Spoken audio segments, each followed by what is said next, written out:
Okay. So వాళ్ళకు ఒక financial awareness ఉండదు, ఒక ఫైనాన్షియల్ ఎడ్యుకేషన్ ఉండదు. మన ఇండియన్ ఎడ్యుకేషన్ సిస్టంలో ఫైనాన్షియల్ అవేర్నెస్ లేదు, ఫైనాన్షియల్ ఎడ్యుకేషన్ సిస్టమే లేదు.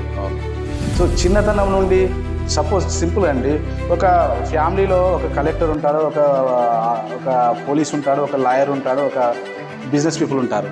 ఆ కైండ్ ఆఫ్ ఫ్యామిలీ పర్సన్ ఉన్న పీపుల్ పిల్లలు ఎలా పెరుగుతారు, నార్మల్గా ఒక మిడిల్ క్లాస్ ఫ్యామిలీ పిల్లలు ఎలా పెరుగుతారు?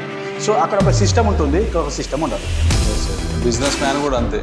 ఇప్పుడు ఎగ్జాంపుల్ మార్వాడీలను తీసుకుంటే వాళ్ళు స్కూల్కి పోయిన తర్వాత మళ్ళీ స్కూల్ నుంచి వచ్చే వరకు వాళ్ళ బిజినెస్లో ఇన్వాల్వ్మెంట్ చేస్తారు.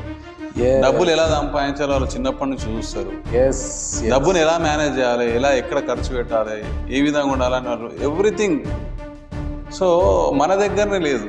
ఎగ్జాక్ట్లీ మీరు అంటుంది చాలా, ఇది సొసైటీకి ప్రతి ఒక్కరికి అవసరం కావాల్సిన అవేర్నెస్ అండి.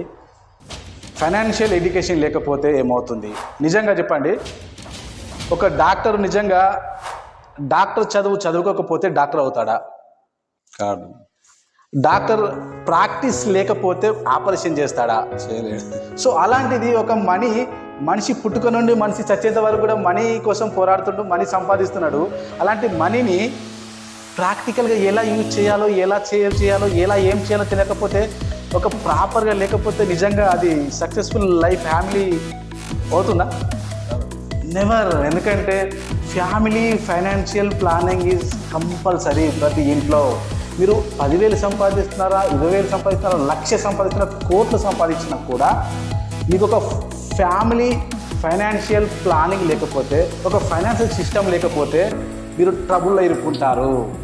ఎందుకంటే ఎన్ని కోట్లున్నా ఆ కోట్ల రూపాయలు ఎక్కడ ఏం చేయాలి, ఫ్యామిలీకి ఎలా సేవ్ చేయాలి, ఎక్కడ యూజ్ చేయాలి, దాన్ని ఎలా మల్టిప్లై చేయాలి, అది నీకు ఈ అమౌంట్ కూడా అందుబాటులో ఉండేలా ఎలా చూసుకోవాలి, ఇది లేకపోతే